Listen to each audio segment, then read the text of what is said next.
This one is mainly for my friends who are non-Arabic speakers and for everyone who want to share with non-Arabic speaker friends or connections. As an Egyptian Christian or Coptic Orthodox, and Coptic means Egyptian by the way, I know about the Jewish history somehow because of the Old Testament and because Palestine is our neighbor land. So starting from the religious point of view, it's not a promised land anymore. The state of Israel based on the religious point of view, it's not true. The Jewish people disobeyed what God ordered them to do, and they were punished to be out of this land and to live in every point of the world, in every region of the world, just as good citizens. And before 1948, they were citizens in Egypt, Lebanon, Syria, everywhere in the world. And they came as refugees to Palestine. And you can even check this map. It was by National Geographic in 1947, and you can see it's called Palestine. From religious point of view, if you don't believe me, just listen. It is not the difference of religions which is causing this conflict. The state of Israel does not represent all Jews and certainly does not represent the Jewish religion. According to Jewish religion, all of this is criminal. All of this is forbidden. Basics of Jewish belief teaches that Jews are in a divinely decreed exile. We are even forbidden to create a sovereignty for ourselves. But especially when this is by killing, stealing, oppressing an entire people.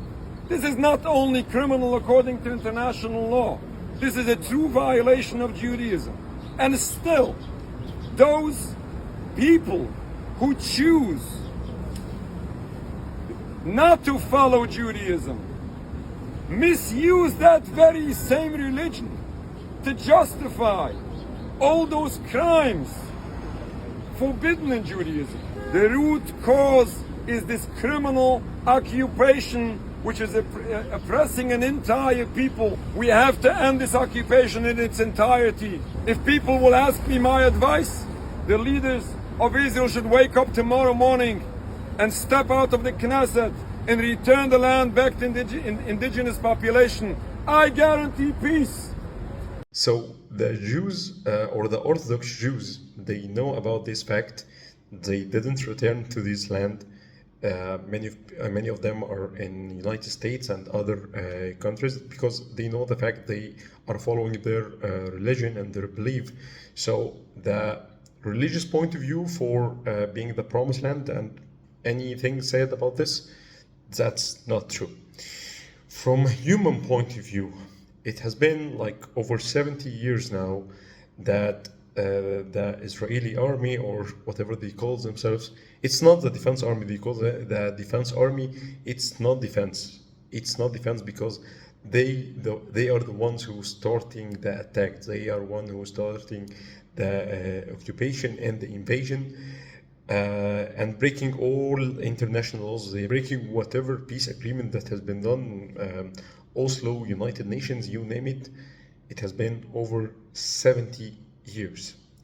So I don't know what Britain or United States were thinking about in 1948, but let's think about some facts currently happening.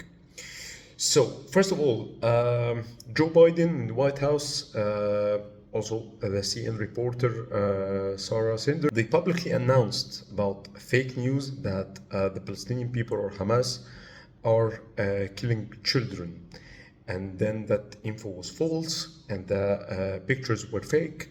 And Sarah Sanders talked about it on Twitter. For now it's called X platform. Yes, she did apologize and the White House apologized, but the apology was not on the same effect as spreading the fake news in the first place. That's one thing. The other thing, whatever story or info you are sharing about Gaza or what the Israeli army are doing now, it gets censored by the algorithm of Meta, either on Facebook or Instagram. And as Elon Musk is not doing any algorithm for this, and X.com or Twitter are allowing all kind of data to be shared, Elon Musk is being put under pressure by multiple parties, especially by the European Union.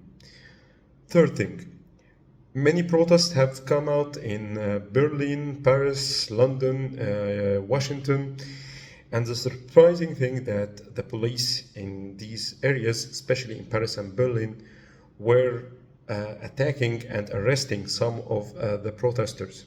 Think about it. You are French citizen or German citizen, you're going on the street speaking out for whatever you are supporting, and your police who are supposed to protect you are not protecting you, and they are against what you are saying just because you are supporting one side other than what the government is supporting.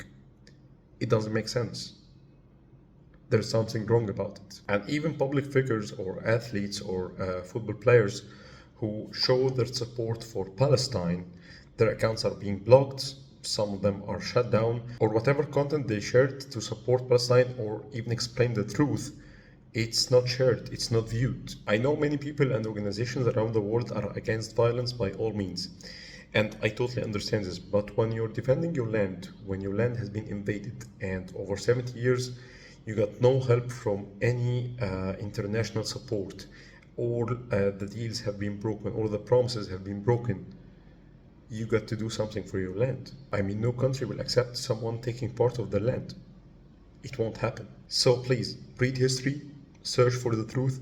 Not everything on media is true. There is a lot of false information, and if anyone ever apologized, it's not on the same platform, so you may not even know about it or about the mistake they have done, and may God help the Palestinian people.